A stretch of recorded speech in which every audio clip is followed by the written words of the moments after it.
Pode ir. Olá, meus irmãos, uma boa tarde para todos vocês aqui.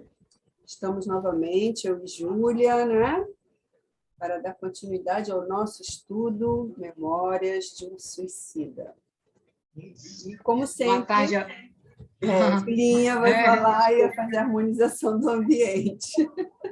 Boa tarde a todos e a todas. Vamos iniciar, então, o nosso estudo da tarde, né? Com o nosso livro, como sempre, Maria, Mãe de Jesus. E Ave Maria é o título. Bendita sois vós, Rainha, estrela da humanidade, rosa mística da fé, lírio puro da humildade.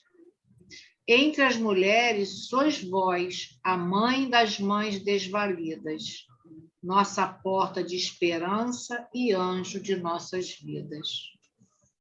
E assim, harmonizados com os sentimentos e os pensamentos elevados na figura de Maria, na figura do Mestre Jesus, pedindo a sua proteção para o nosso estudo da tarde de hoje, pedindo também a Dona Ivone, a falange desses espíritos superiores e amigos que nos tutelam nesse momento, mas, acima de tudo, em nome de Deus, nosso Pai, que possamos dar início aos nossos estudos dessa tarde, te dizendo graças a Deus.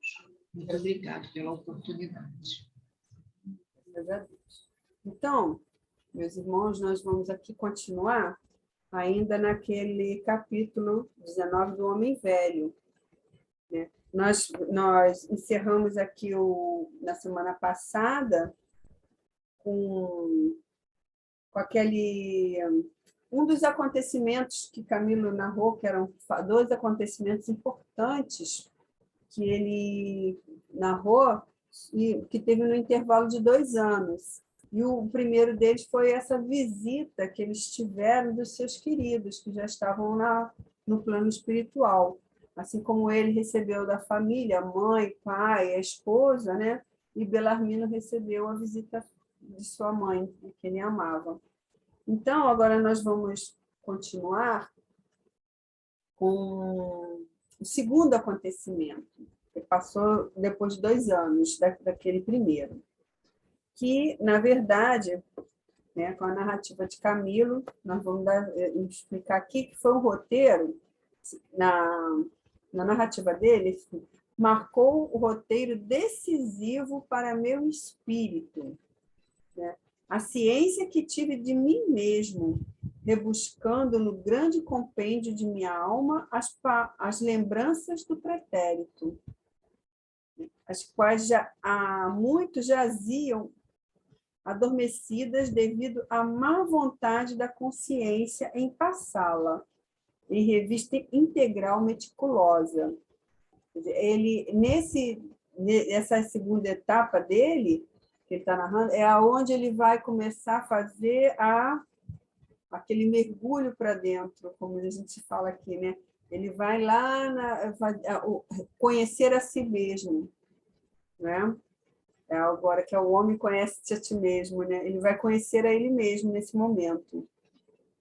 Então, ele assim, o que acontece? Essa aula ministrada por Epaminondas de Vigo, né, que é para realmente essa parte de extrair, né, extrair essas memórias, que eles falam, as memórias das encarnações passadas. E chegou a vez de Camilo, né, Júlia? E Camilo vai narrar para nós a experiência dele. É bem interessante. Hein, Selminha, vamos trazer aqui, né? Porque assim, esse estudo, né, e essas ajudas aí, a ajuda que eles estão tendo, junto com Epaminondas, que é o mestre, né? Isso. Então, o Aníbal era aquele que falava de Jesus, né? Que mostrou o mestre Jesus. O Epaminondas já era aquele que estava mostrando sobre as ciências, a ciência do universo, a formação, como todos esses arquivos que está no universo, né? A sua formação. E eles sabiam que ia ter um segundo conhecimento, mas esse conhecimento já não era do externo, do fora, e sim do dentro. Por isso que eles tinham um certo pavor dessa aula que vai começar agora com o Camilo. Né? Quer dizer, já começou, na realidade, com aquele outro, o Amadeu, não foi Amadeu Ferrari?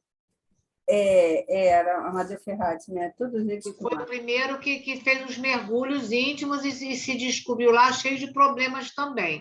Isso. Agora é o Camilo. E lógico que todos eles que estão ali vão passar por esse mesmo por esse mesmo roteiro. Evidentemente, o livro não vai abordar de todos eles, né, Selma? Então, ele está pegando algumas narrativas, principalmente do Camilo, que é o que escreve o livro, ou melhor, que dita o livro para a Dona Ivone. Então, agora a Selminha vai mostrar para a gente como é que vai ser o comportamento dele diante do Epaminondas, né? Porque medo eles têm do mestre, né? Exatamente, porque ele já se sentia aqui apavorado, ele sempre fala, né? Porque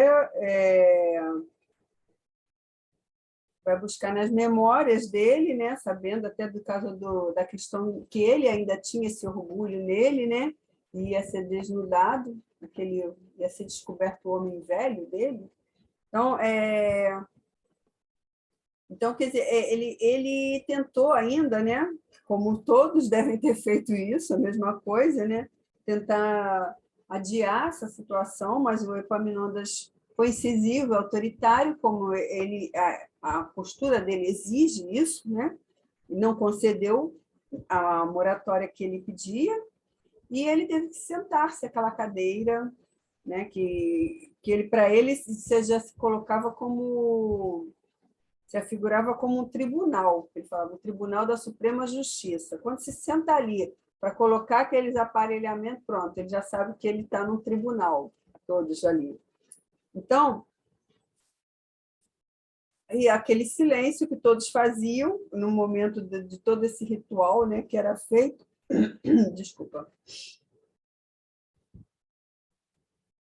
Aí diz aqui assim, que não ignorava a espécie de indivíduo por mim acabada de exibir em Portugal as voltas de um acostumado orgulho que se corrompera o caráter. Ele está falando dele mesmo, das circunstâncias dele como indivíduo, né? Que ele trazia ainda esse orgulho, né? Que foi onde corrompeu todo o caráter dele. Porque ele fala assim, tão ruim a bagagem moral me rondava ainda os passos, fazendo-me corte mal intencionada, não obstante a humílima condição que me via reduzido.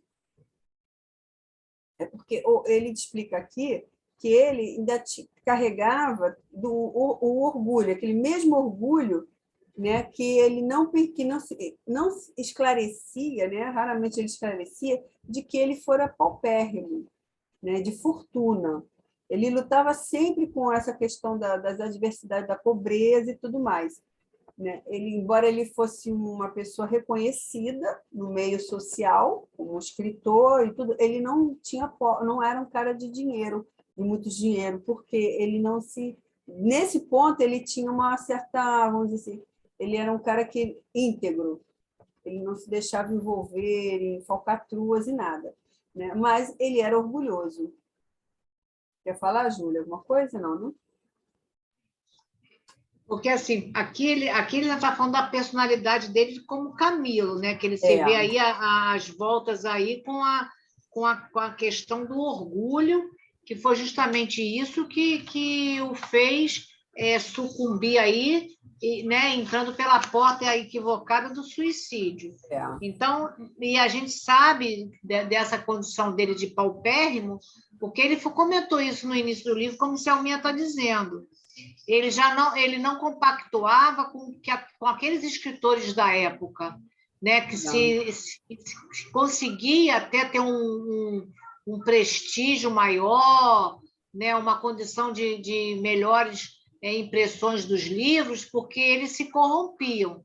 Então, nessa situação, o Camilo já está um pouco melhorado, mas ele vai falar muito sobre esse orgulho. E a gente vendo mais adiante, a gente vai entender por que ele agora ele fala do orgulho. Isso é uma peça-chave dentro desse caráter do Camilo. Orgulho e essa questão da pobreza também, né? Que ele fala dele. Ele era pobre, mas como o orgulho ainda era muito latente, muito ainda forte nele, né? Foi exatamente por essa condição de ser paupérrimo, mas não querer mostrar à sociedade, porque ele era orgulhoso, né? Que ele era uma pessoa pobre de recursos, né? E diante da cegueira que se apresentou a ele, foi quando ele acabou se precipitando no suicídio, porque ele não suportaria toda essa situação perante a sociedade, né, que ele se mostrava. Então, assim foi feito, assim, os adjuntos preparavam ele, né, com aqueles aparelhamentos, não é? Aqui, dizendo aqui assim, o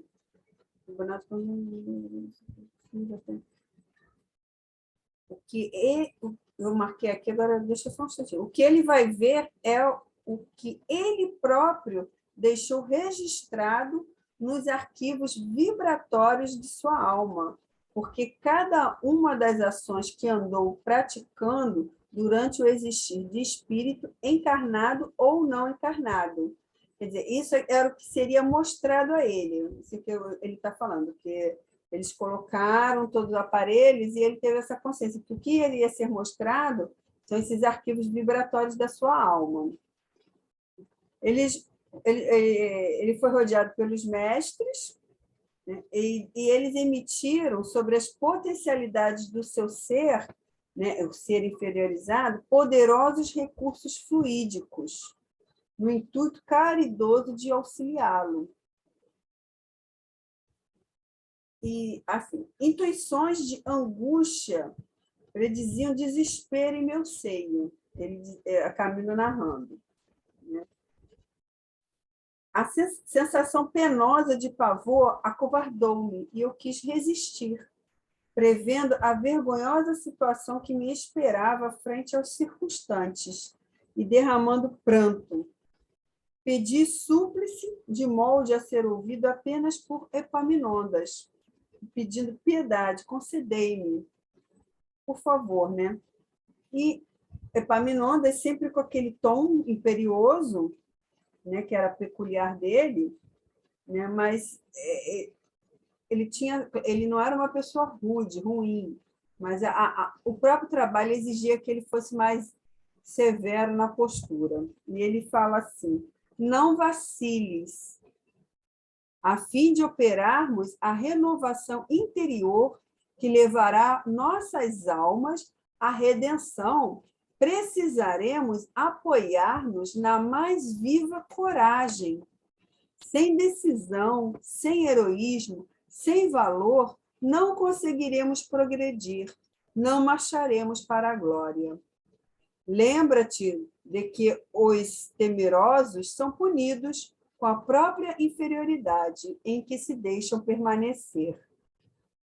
Lembra-te que é tua reabilitação que se impõe todas as vezes que a dor se acerca de ti, sempre que o sofrimento faz vibrar doridamente as fibras de teu ser. Sê forte, pois, porque o Sumo Criador premia as almas valorosas com a satisfação da vitória. Isso aqui é uma questão bem importante, né, que a gente vale aqui ressaltar um pouquinho, né, porque ele tenta, de todas as maneiras aqui, né, ajudá-lo a entrar nesse conteúdo, nesse arquivo da alma. Né? Você vê que esses mestres eles fazem todo um trabalho, né, com esses recursos dos fluidos, né, para que ele possa operar e auxiliar esse aluno que está ali naquele momento, né? Então, ele fala que é como se eles fossem médicos tentando fazer esse trabalho, essa cirurgia, mas que eles próprios são os que vão se operar, porque esse mergulho não é o outro que vai fazer, e sim eles mesmos. Então, o Camilo, na realidade, ele tem vergonha da situação, porque ele sabe que ele vai estar de encontro com situações que ele queria, na realidade, que o Epaminondas ouvisse ele às escondidas, assim, reservado, né? Por isso que ele fala, Senhor, por piedade, compadece-me de mim. Quer dizer, é como você vai no médico, o médico pede um remédio e você vai pedir para alguém tomar um remédio para você. Nesse momento não existe essa possibilidade. Como a Selma falou, tanto que ele fala, não vaciles. Isso é o que vai te curar. Né? Então, e tem que ter o quê? Que ele fala, sem decisão, sem heroísmo, sem valor, não conseguiremos progredir. Então, tem coisas que dependem de nós mesmos, não adianta. É preciso coragem, né, Júlia? Ele fala que tem que ter heroísmo, tem que ter coragem, né? A pessoa tem que ter vontade, principalmente, sempre a vontade, né? Para poder sair daquela situação. Se acovardar, ele vai continuar aquele mesmo círculo vicioso, sendo que já foi falado que não há mais tempo para isso. Agora é o momento de ir para frente, né? Não tem mais como retroceder. Aí ele continua aqui, ele se conforma, né, claro, e faz uma prece íntima, né, a Maria de Nazaré, né, para pegar aquela força, né, para se apoiar nela. Então, o que acontece? O seguinte: harmonizando minhas próprias vontades com a dos tutelares que me dirigiam, vi Epaminondas e a equipe de seus auxiliares acercarem-se de mim e me envolverem em estranhos jatos de luz. Invencível fraqueza, debilidade, né, tonteou-me o cérebro, como se das potências sagradas do meu eu se levantassem, erguendo dos repositórios da alma, para se reanimarem em minha presença. A longa série de vidas planetárias que eu tivera no uso da responsabilidade e do livre-arbítrio. Foi aí esse momento que ele começou, com essa sintonia que foi feita, né? Ele começou a sentir assim, aquela fraqueza, uma certa assim, debilidade, assim, como se ele estivesse desmaiando, né? Se fosse encarnado, eu até comentei com a Júlia, quando nós estamos encarnados, parece assim, dá aquela sensação assim, meu espírito está se desprendendo de mim. Né? Ele deve ter tido essa mesma sensação, como se ele tivesse, né, ele sofrendo um desmaio, ficando meio tonto, né? E dá aqueles flashes de vidas, né, que ele percebe-se, né, como se fosse um filme retrocedendo em câmera rápida. Eu imagino que seja uma coisa assim, que ele começou a ver aquela série de vidas planetárias que ele tivera, né, como ele fala aqui, né, no uso da responsabilidade do livre-arbítrio.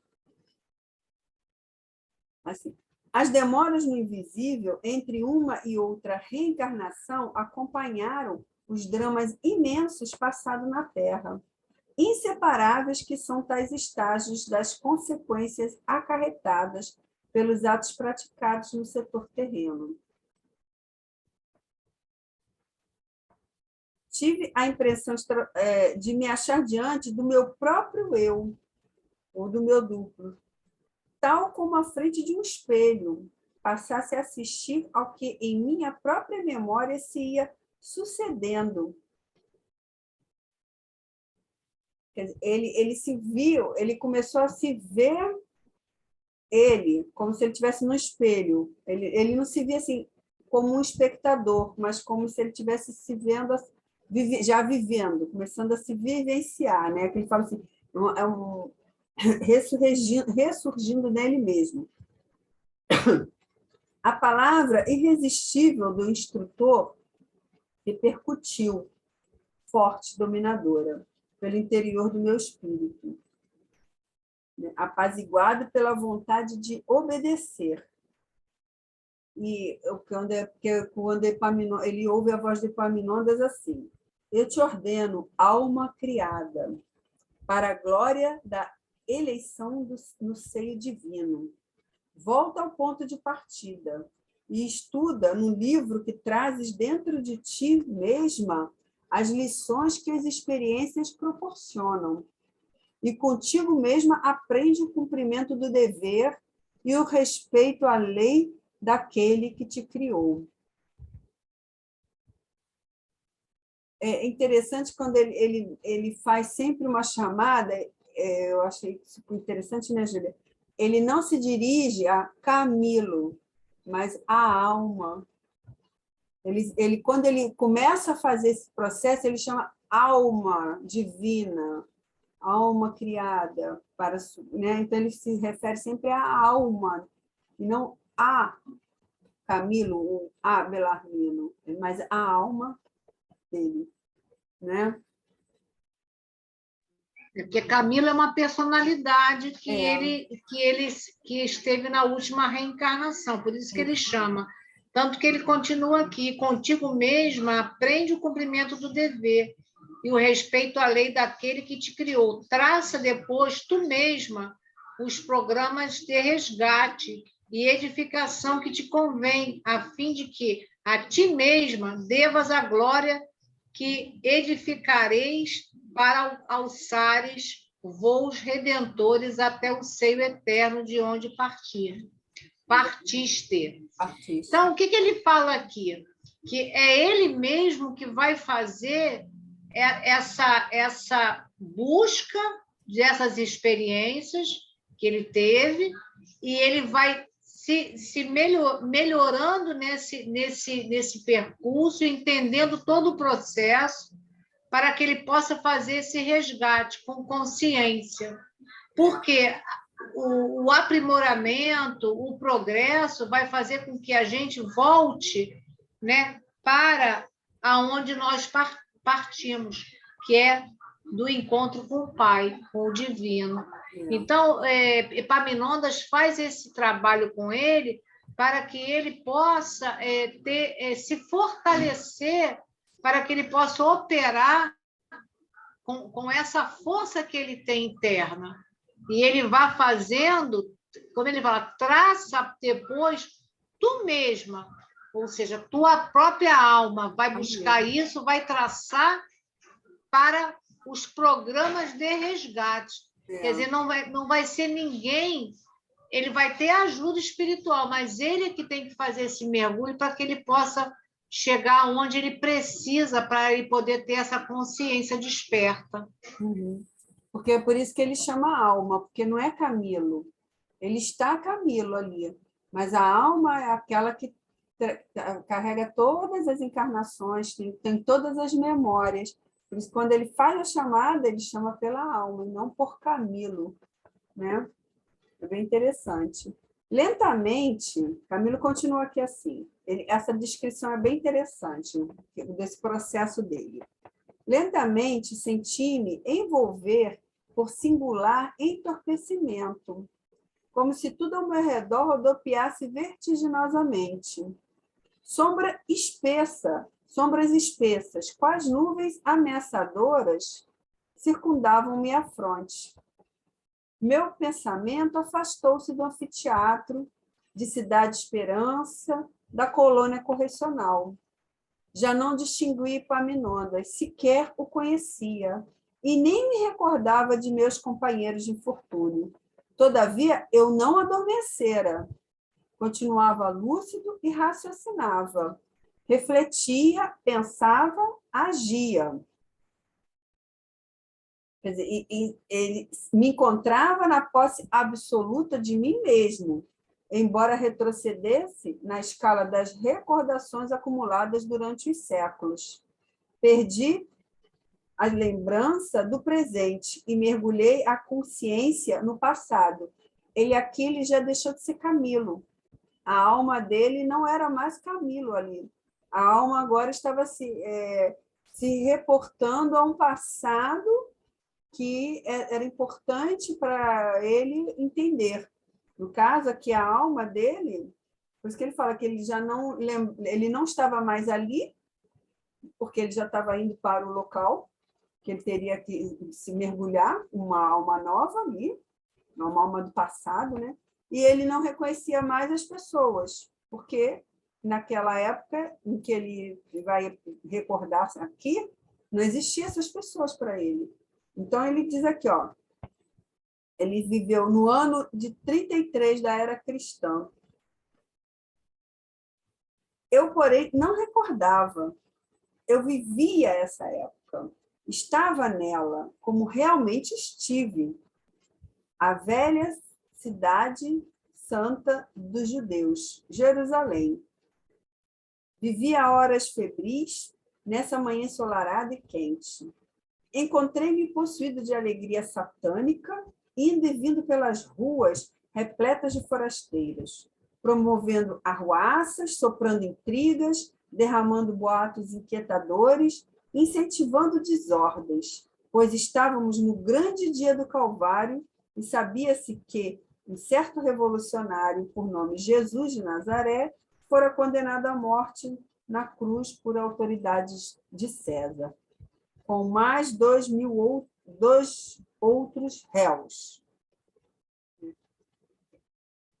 Então, ele correu, né, que ele diz assim, corria ao pretório, sabendo que dali sairia para o patíbulo sentenciado, de quem os judeus maldiziam. Eu era miserável, pobre e mau. Devia favores a muitos judeus de Jerusalém. Comia sobejos de suas mesas. Vestia-me dos trapos que me davam. Diante do pretório, portanto, ovacionei frenético a figura, né, torpe de Barrabás, ao passo que a suprema tentativa do procônsul para livrar o carpinteiro Nazareno pedia a execução deste em estertores de demônio enfurecido, pois aprazia-me assistir às tragédias, embebedar-me no sangue alheio, contemplar a desgraça ferindo indefesos e inocentes, aos quais desprezava, considerando-os fracos. Esse era uma das encarnações de Camilo, na época do Cristo. Aí ele não era Camilo, mas aqui é uma existência dele, ele se descreve como mau, né, que gostava ele era, como é que fala aqui? Ele era mau, desordeiro, né? Ele se coloca aqui, eu era miserável, pobre e mau. Isso. Né? E ele gostava o quê? Da desordem, ele fazia arruaça na rua. Intrigas, né? Ele gostava de ver. Oi, fala, Júlia. Ele ainda fez muito mais aqui com relação a Jesus, quer dizer, então ele mesmo pediu que crucificassem Jesus, né? Assim, do nada, porque ele não conhecia Jesus. Ele poderia ter conhecido, né? Que ele estava lá, mas... Quer dizer, ele gostava assim, das tragédias, de ver sangue, né? De ferir as pessoas indefesas. Né? Ele dizia que desprezava essas pessoas mais simples, indefesas, que as achava fracas. Né? Então, ele diz aqui, ó, presenciar aquele delicado jovem, tão belo quanto modesto, galgando pacientemente a encosta pedregosa, sob a ardência inclemente do sol, era um espetáculo que me saberia bem a maldade do caráter, e a que, de qualquer forma, não poderia deixar de assistir. Ele foi acompanhando a crucificação ali como se fosse um festejo, não é? Embaixo de açoites e tudo de Jesus, para ele aquilo era uma festa. Aí Camilo continua aqui assim: contudo, revendo-me nesse passado, a mesma consciência que guardara este acontecimento entrou a repudiá-lo, acusando-se violentamente, e bradei enlouquecido: ó Jesus Nazareno, meu Salvador e meu Mestre, não fui eu, Senhor. Eu estava louco, não me reconheço mais como inimigo teu. Perdão, perdão, Jesus. Quer dizer, nesse momento, ele fala que assim, ele revendo esse passado, a consciência dele, na presença, assim, na consciência de Camilo, já consciente, né, com mais entendimento do bem e do mal, do certo e do errado, vamos dizer assim, né, ele passou assim, a repudiar, né, aquela atitude dele no passado, né, daquela pessoa que estava ali. Aquilo causou a ele, porque é o chamado, né, do senso de consciência, de moralidade. E ele pediu perdão a Jesus por aquilo. Porque ali, ele, na condição de Camilo, ele conheceu Jesus, né, e o adorou, né? E vendo que ele, quando esteve ao lado de Jesus, fez tudo aquilo, ele ficou horrorizado com a atitude dele, né? Então, continua aqui, o nosso Epaminondas, né, continua falando com Hein, a alma. Selma? Oi, Júlia. Só um minutinho. Só que antes disso, na hora que ele grita, ó Jesus Nazareno, né, perdão, perdão, Jesus, né, que essa consciência dele desperta, porque, como ele diz, eu não adormeci. Né? Ele se via já fora daquele círculo ali que ele estava naquele momento, junto com a Epaminondas e aquele todo mundo. Mas isso foi tão gritante, né? Quando ele se viu ali, né, fazendo aquelas maldades para Jesus, né, junto a Jesus, que nesse momento a consciência veio à tona. Então ele foi contra aqueles disparates todos que ele fez no passado. Por quê? Aí, o que aconteceu a seguir? Ele coloca aqui, ó, pranto rescaldante incendiou minha alma e recalcitrei, afastando a lembrança amargosa do pretérito. Mas mães vigilante bradou em seguida o catedrático ilustre zeloso do progresso do seu pupilo. Quer dizer, naquele momento, ele se afasta, né? Ele tenta sair daquela lembrança, daquele passado, porque ele toma consciência de quando Camilo, né? Quer dizer, ele estava naquele momento não se vendo, mas vivenciando aquela vida passada. Mas quando ele tem esse choque com a lembrança desse passado, ele volta e ele não quer mais fazer nada, por isso que ele começa a chorar e pede perdão. Exato. Mas o Epaminondas sabe dessa dificuldade, entende todo o processo, mas o que o Epaminondas fala para ele? Avante, ó alma, criação divina, prossegue sem esmorecimentos, que da leitura que ora as fazes de ti mesma, será preciso que saias convertida ao serviço desse mestre que ontem apedrejaste. Quer dizer, então, naquele momento, a Epaminondas traz a alma que está ali, né, para que ela permaneça naquele passado, para que ele possa retirar dali situações que vá favorecer ele numa reprogramação da própria existência futura. Então, há necessidade desse choque realmente.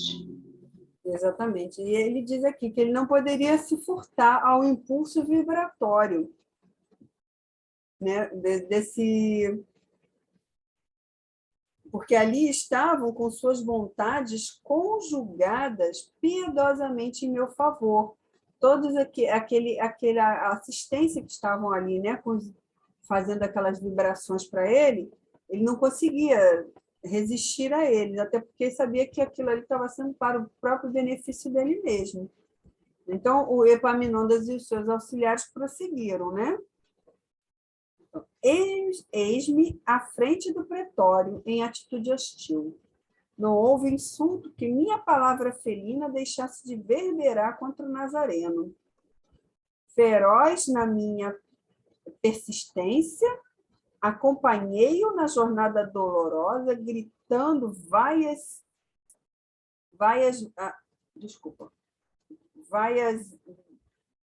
gozações grosseiras.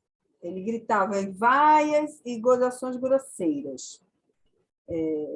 Ele diz aqui ainda que só não o agrediu a pedradas, ou mesmo a força do braço assassino, porque havia um severo policiamento em sua volta. Então, e aí ele explica aqui também, que ele diz assim, porque que eu me sentia inferior e mesquinho em toda parte onde me levavam as aventuras. Nutria inveja e ódio a tudo o que soubesse ou considerado-se superior a mim.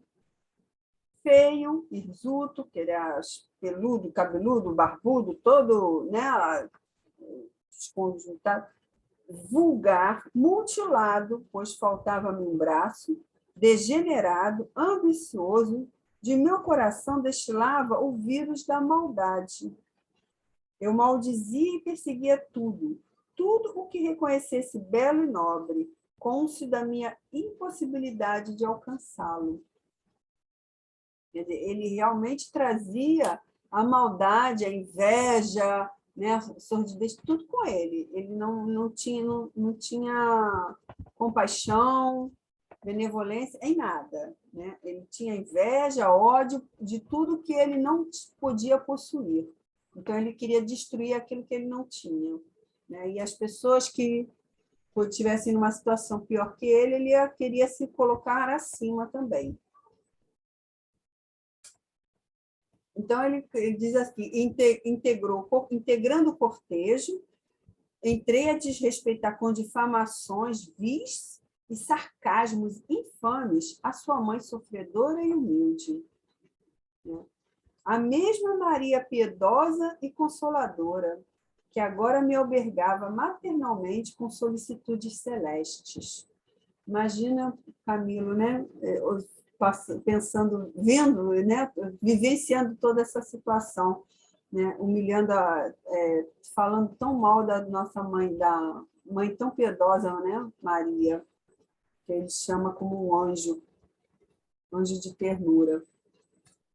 E depois de subsequências sinistras e aterradoras, eis-me a continuar o abominável papel de algoz, denunciando cristãos ao sinédrio, perseguindo, espionando, flagelando, quanto podia por minha conta própria, apedrejando Estevão, misturando-me à turba raivosa da plebe ignorante, atraiçoando os santos do Senhor, pelo simples prazer de praticar o mal.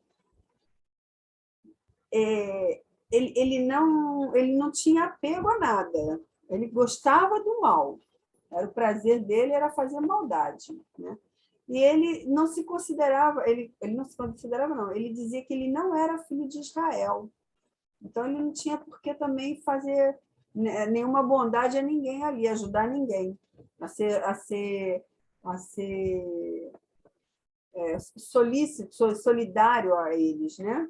Ele diz aqui... Selma, você vê, né, como esse espírito, né, como era um espírito invejoso, né, que nutria ódio.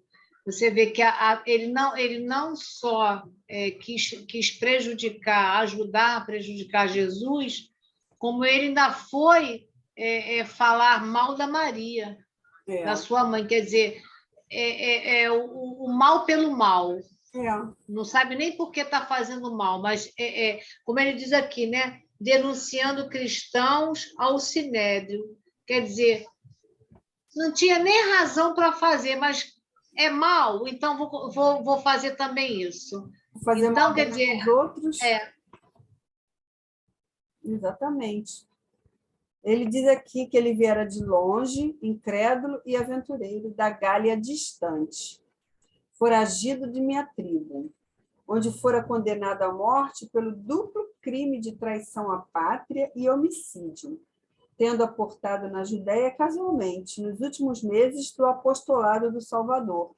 Quer dizer, ele viveu, ele tinha a pátria dele e ainda assim na pátria ele já não era não era solidário, né? Que ele traiu a pátria e cometeu homicídio. Não era bem visto. Ele foi condenado à morte e fugiu e foi para a Judéia, né? Nos últimos meses, quer dizer, ele esteve perto de Jesus, do Salvador, e não ouviu uma pregação dele. Porque você, como a gente diz aqui sempre, né, como dizemos, né, não existe o acaso, né? Ele foi ali colocado, né, vamos dizer assim, na Judéia para uma oportunidade, como o Camilo descreve aqui.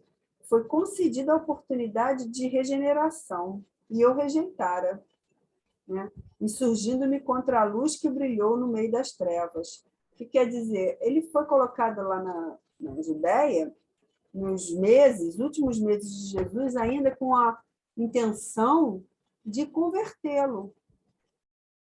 Ele não foi ali por um acaso. Porque se ele tivesse ouvido Jesus, deixado ele tocar o seu coração, talvez ele tivesse melhorado como ser humano, né? Mas ele não quis. Ele tinha prazer no mal. Para que ele ia querer ouvir, não é? Triste. Então, seguiu-se o curso do tempo, arrastando-me a lutas constantes. Reencarnações se sucederam através dos séculos. Eu pertencia às trevas, e durante o intervalo de uma existência a outra, aprazia-me permanecer nas inferiores camadas da animalidade. Para ele estava bom daquele jeito, porque ele gostava das maldades, ele gostava das coisas da terra, então ele vivia na animalidade, por sucessivas encarnações, né? E havia convites, né? Olha aqui, convites reiterados para os trabalhos de regeneração, recebia eu em quaisquer planos, a que me impelisse a sequência do existir. A cada reencarnação dele, a cada vez que né, que ele estava no plano invisível, ele era convidado, né, a regenerar, tanto no plano invisível quanto no plano terrestre. Sempre acontece isso, né? Aí ele diz aqui, fosse na condição de homem ou de espírito das vestes carnais. Também nas regiões... Oi, Júlia. Porque a gente sabe que a espiritualidade investe em nós. Tá encarnado, a gente estando encarnado ou não. Então, por isso que ele sempre tinha uma oportunidade de refazer aquele caminho do erro, das maldades, para que ele pudesse enxergar a luz. Mas não, foram séculos de reencarnações e ele se mantendo na animalidade, ou seja, na matéria, simplesmente na matéria. Ele não queria melhorar nada. E tinha investimento em cima desse espírito, mas ele estava cego pelo mal. Uhum. Ele diz aqui, tanto nas regiões astrais inferiores, também, aliás, nas regiões astrais inferiores, ecoam as doçuras do Evangelho e a figura sublime do crucificado é apontada como um modelo generoso a imitar-se. Quer dizer, quando ele estava no plano astral, ele também recebia esse chamado, esse apelo, né, para que ele se regenerasse, não é? E porque ele diz aquele, né, ecoam as doçuras do Evangelho, né, e as recomendações de se seguir os caminhos de Jesus. No entanto, fazia-me surdo, enceguecido pela má vontade dos instintos, tal como sucede a tantos outros. Ele diz até que ele podia, chegava a perceber com a devida clareza a diferença existente entre a encarnação e a estada no invisível. Ele nem percebia, aliás, desculpe, ele podia até assegurar que ele nem percebia quando ele estava encarnado ou desencarnado. Para ele era igual. Ele vivia da mesma maneira, tanto quando encarnado quanto desencarnado. Né? Ele continuava fazendo as mesmas maldades, as mesmas intrigas e tudo mais. O modo dele de ser era sempre o mesmo, como ele dizia, a animalidade. Aí Camilo continua aqui, dizendo assim, hoje sei que a lei imanente, né, aquela lei inerente do progresso, qual imã sábio e irresistível, me impelia para novas possibilidades em corpos carnais, sob orientação de devotados obreiros do Senhor, fazendo-me renascer como homem, a fim de que os choques da expiação e as lutas incessantes inerentes às condições da vida na Terra me desenvolvessem lentamente as potências da alma embrutecida pela inferioridade. Na época que me reporto, no entanto, nada disso percebia, e tanto a existência humana como o intervalo no além-túmulo se me afiguravam uma e a mesma coisa. Para ele sempre como diz aqui, cego e surdo aos apelos da espiritualidade em ajudá-lo no seu processo de se regenerar. Ele vivia sempre naquela condição.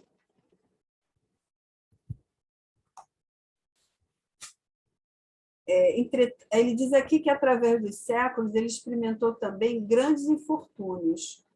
Criminoso impenitente, atendo-me às práticas nefastas do mal, sofria, como é natural, o reverso das minhas próprias ações, cujos efeitos em meu próprio estado se refletiam. Né? Aí cabe aquela lei da ação e reação, né? Causa e efeito. Né? Como ele vivia mantendo-se na criminalidade, claro que as ações dele iriam repercutir nele mesmo. Por vezes, as alturas... Por vezes, ele vinha como alturas famosas da escala social terrena. Por vezes, ele encarnava como em condições de, assim, na alta sociedade, pessoas conhecidas, né, como uma pessoa conhecida na alta sociedade, né? Mas esse fato não implicava a posse de virtudes. Mesmo ele estando em escala social mais elevada, as virtudes não apareciam com isso, né? Porque a ambição dele era ilimitada. Tais ambições, porém, vis e degradantes, levavam-me a quedas morais retumbantes, chafurdando-me cada vez mais no pântano dos deméritos, e para minha consciência criando responsabilidades atordoadoras. Quer dizer, foram dadas várias oportunidades para ele, né? A miséria, então vamos deixá-lo na riqueza, né? Dar uma condição melhor para ele, para ver se assim ele se melhora. E nem assim ele melhorou, não é, Júlia? E a gente vê aqui que quando ele teve essa condição de melhorzinho a nível das riquezas, das posses, né? Ele ainda cometeu mais coisas complicadas, porque disse, para a minha consciência, criando responsabilidades atordoadoras, quer dizer, é o que a gente sempre aprende, né, com o Evangelho segundo o Espiritismo, que a prova da riqueza é uma das provas mais difíceis a vencer. Então, quer dizer, mas foi dado todas as oportunidades para ele, né? Quer dizer, ele veio sem braço, ele veio feio, ele veio agora numa condição melhor, e mesmo assim veio junto a Jesus, e mesmo assim ele estava cego e surdo a qualquer tipo de ensinamento que pudesse fazer melhorar seu caráter. Aí é interessante aqui, ele fala que, todavia, minhas renovações carnais sempre se realizaram entre povos cristãos, né? Na vida laboriosa e disciplinada do invisível, os espíritos são registrados em falanges ou colônias, e sob seus auspícios é que se educam e evolvem sem se degradarem de sua tutela, senão já quando completado o ciclo evolutivo normal, isto é, adquirido cabedais que lhe permitam transmutações operosas e úteis ao bem próprio e alheio. O certo é que nunca me desloquei das Gálias ou da Ibéria até o momento presente. Ele explica aqui sobre essa... Oi, fala. Deixa eu só fazer uma colocação, porque aqui ele mostra para nós que somos... quer dizer, primeiro que tem uma disciplina no invisível, né? Então, que os espíritos são registrados em falanges ou colônias.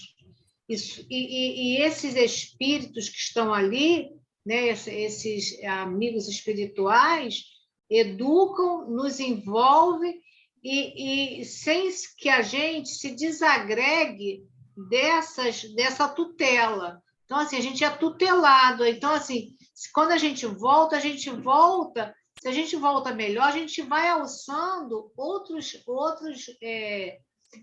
esferas melhores, outras colônias mais evoluídas. Mas, quando não, eles voltam ali para aquela mesma colônia, aqueles mesmos grupos que eles estavam ali, aquelas falanges que estavam tutelando eles. Exatamente. Então, quer dizer, tinha toda uma operação dada para que esse espírito, essa alma, pudesse ter um tipo de melhoria, né? Então, ele diz que me permitisse transmutações operosas, né, para ele mesmo. Então, ele estava sempre renascendo naquele meio, né, entre a Gália e a Ibéria, tudo ali naquela parte da Europa, para que ele pudesse ir melhorar como espírito. Mas ainda para ele era muito complicado, porque ele estava sempre envolvido no orgulho, né? No mal, no ódio, na inveja, e tudo isso aí que ele estava nesses vícios morais e nessa animalidade. Por isso que ele tanto não entendia, né? Tanto fazia ele estar lá como aqui, para ele não tinha modificações nenhuma. Exatamente. Porque essa falange, ela atua sempre numa mesma situação, que é por quê? Para você evoluir e passar para um outro estágio.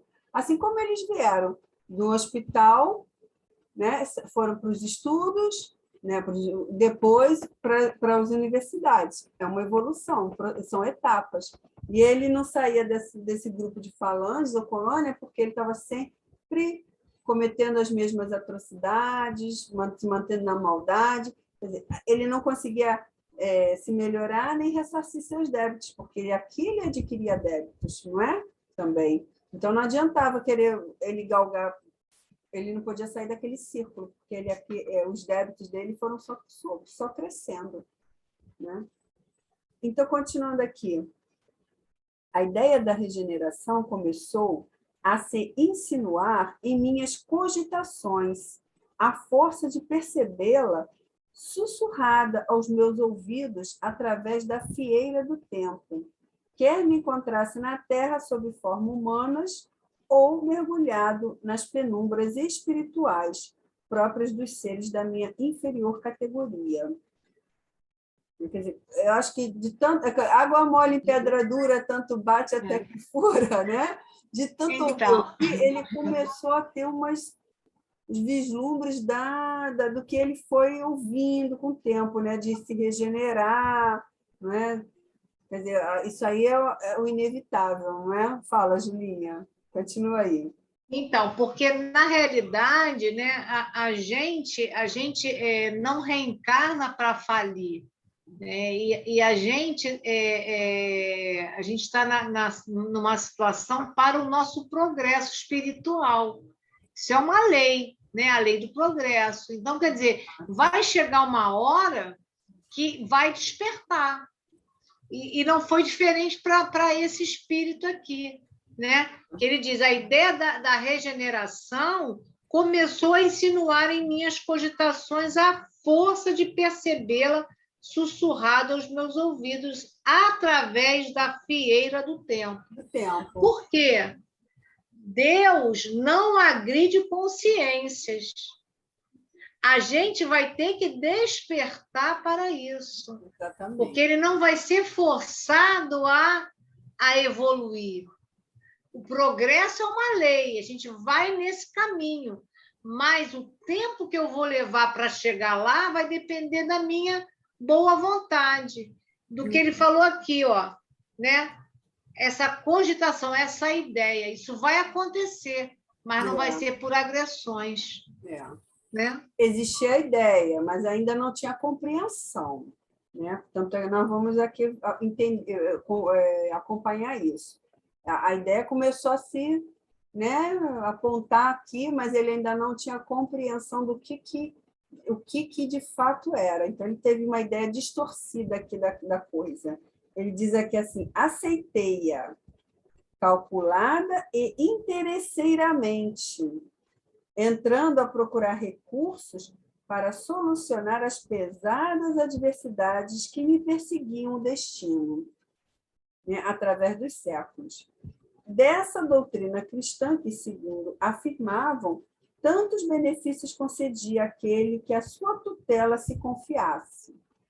Quer dizer, ele começou já pensando de forma equivocada. Vou aceitar essa doutrina, vou começar a ouvi-la, interessar-me por ela, para ver se eu consigo obter alguma vantagem nisso, para melhorar essa minha condição de existência, né? Sofrida, cheia de problemas, de adversidades. Quer dizer, a ideia começou a se implantar nele, mas pela sua condição já de muitas e muitas existências na maldade, na vilaneza, ele ficou com uma ideia distorcida daquilo, claro, porque você não se regenera também moralmente de uma hora para outra, né? Então, o que acontece, né? Ele queria benefícios, como muitos, né? Nós vemos isso até hoje ainda, né? Pensando o quê? Na materialidade ainda. Ele não estava pensando na parte espiritual, mas na matéria, nas coisas da terra, né? Aí ele continua aqui. O que eu não podia compreender, porém, absorto no meu mundo íntimo inferior, era o alto alcance moral e filosófico de tais conselhos ou convites, repetidos sempre para mim em quaisquer locais, terrenos ou astrais a que a vida me levasse. Porque, tanto na Terra quanto no mundo espiritual, ele estava sendo, né, mandando aquelas mensagens. Mas o que é? Ele precisava o quê? Alcance moral e filosófico. Os conselhos, hein, Selma? O conselho e os convites, ele já recebia durante muito tempo. Exato. Mas você vê como ele tem um mundo íntimo inferior, o mundo íntimo dele é inferior, ele começou a despertar. Só que, como esse mundo íntimo é inferior, ele não tem virtudes conquistada, ele já começou a pensar em quê? Eu vou me dar bem com esse cristianismo, em ser cristão. Isso tem uma coisa aí que eu posso me dar bem. Aí o que ele fala mais aqui, mais abaixo, e essa minha vai ler para a gente. Ele diz, e por isso esperava da grande doutrina apenas vantagens pessoais, poderes misteriosos e supersticiosos, que me levassem a conquistar a satisfação de 1000 caprichos e paixões. Quer dizer, ele ainda estava equivocado com isso. Já tinha uma ideia, mas não tinha ainda tocado no seu coração, na verdade, né? Mas, na realidade, ele só queria o quê? Conquistas materiais. Exato. Quando ele fala aqui, ó, para a satisfação de 1000 caprichos e paixões, tudo ligado à matéria. Ele não pensou em momento nenhum na parte espiritual, em conquistas morais. Por quê? Por conta desse mundo íntimo exterior. E aí, continua aqui.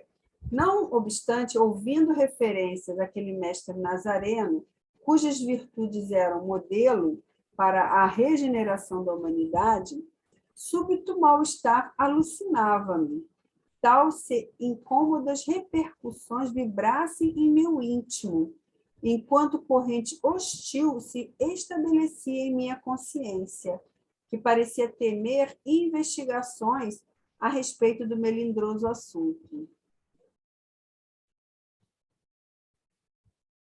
Hein, Selma? Vale lembrar aqui que essa consciência, né, por que deu essa confusão nele? Porque essa figura de Jesus, ele já tinha conhecido essa figura de Jesus, né? Então, por isso que ele fica nessa confusão íntima. Não é isso? Exatamente. Porque ele, conhecendo Jesus como a pessoa que ele aprendeu a amar, né? E diante de tudo que ele está vivenciando aqui, sabendo até o que nós vamos falar depois, né? Aquilo foi começando a causar a angústia, porque estava indo contra o que ele, hoje, Camilo, né? Sentia com relação a Cristo. Hein, Selma? E no século 33, ele esteve no Calvário com Cristo. Exatamente. Onde ele falou que se ele pudesse, não fosse os guardas, ele teria agredido Jesus. Quer dizer, então, tudo isso repercute aonde? Na alma, nessa consciência. Por isso que quando você leu aqui, ó, não obstante, em ouvindo referências daquele mestre, quer dizer, ele está ouvindo referência do mestre, tudo isso ele já vivenciou, inclusive estando no Calvário. Exatamente. Aí é que ele continua aqui. Era, portanto, comprovada que se minha inteligência e meus conhecimentos intelectuais se fortaleciam ao embate das lutas pela existência e dos infortúnios sob o impulso poderoso do esforço próprio, como até das ambições, o coração jazia inativo e congelado, a alma embrutecida para as generosas manifestações do bem, da moral e da justiça. Quer dizer, ele ainda tinha o coração endurecido, né? Ele não trazia amor, piedade, beneficência, nada disso com ele, né? Embora ele já começasse a ter aquele despertar da consciência, da inteligência, de conhecimentos intelectuais que estavam se fortalecendo nele, o coração ainda não tinha se derretido diante do Jesus, né? E aí, vamos finalizando. Ele diz aqui, a primeira metade do século XVII surpreendeu-me em confusões deploráveis, na obscuridade de um cárcere terreno envolvido em trevas. Apesar da minha qualidade de habitante do mundo invisível. Ele agora estava indo ao século XVII, uma das encarnações dele. E ele foi começando a vislumbrar, né, entender assim, ele fala aqui das confusões deploráveis, né, de um cárcere da terra envolvido em trevas, embora ele estivesse ainda no mundo invisível. Então, aquela ali foi uma coisa meio confusa para ele, estava começando a se descortinar, né? E ele faz assim, ele se questiona com isso. Que odiosa série de feitos criminosos, porém, ocasionara tão amarga repressão para a dignidade de um espírito liberto das cadeias da carne? Que abomináveis razões haveria eu dado à lei de atração e afinidades para que meu estado mental e consciencial apenas se afinasse com as trevas de uma masmorra de prisão terrena, infecta e martirizante. Isso aqui nós vamos saber na próxima semana. É muita história. Nós vamos agora entender na próxima semana a causa da cegueira de Camilo, que é o nosso próximo item, não é, Júlia? Então, aí por isso que ele fala aqui, que abomináveis razões haveria eu dado à lei de atração e afinidades, para meu estado mental e consciencial apenas se afinasse com as trevas. Porque é a lei de sintonia de atração, quer dizer, o que você dá é o que você recebe. Exatamente. Né? Diz que o plantio é livre, mas a colheita é obrigatória, então a gente vai recebendo na medida do que nós fomos doando. Né? Então, assim, se a lei de Deus é uma lei de amor, uma lei de caridade, enquanto você não está comungando com essa lei de Deus, você ainda se compraz no mal, você vai ter de retorno que o próprio mal. E é isso que a gente vai ver, né, nessa outra passagem dessa vida dele no ano do século XVII, né, para que a gente possa entender o que levou Camilo à cegueira, né? E todo esse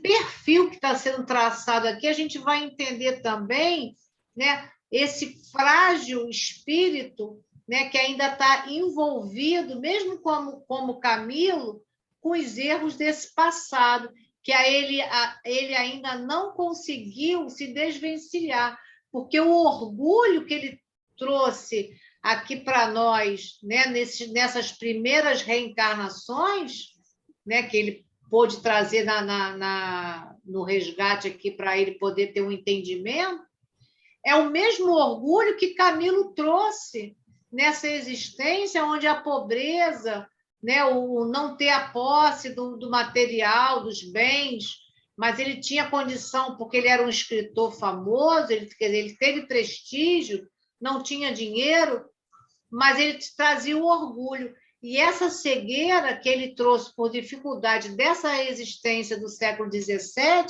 fez com que ele sucumbisse. Através do quê? Pela porta equivocada do suicídio. Então, a gente vai vendo a trajetória desse espírito que agora, na pátria espiritual, dentro do hospital, ele está tendo condições de ter uma melhoria por conta desse despertar dessa consciência, para que ele possa reencarnar novamente, porque as oportunidades Deus nos dá sempre, e ele possa vencer. Agora, com mais conhecimento, principalmente de Jesus, que era o que ele, no passado, ele entendeu também, quando ele começou a entender Jesus, ele começou a querer tirar vantagem do cristianismo, quer dizer, ainda tudo muito distorcido para esse espírito, né?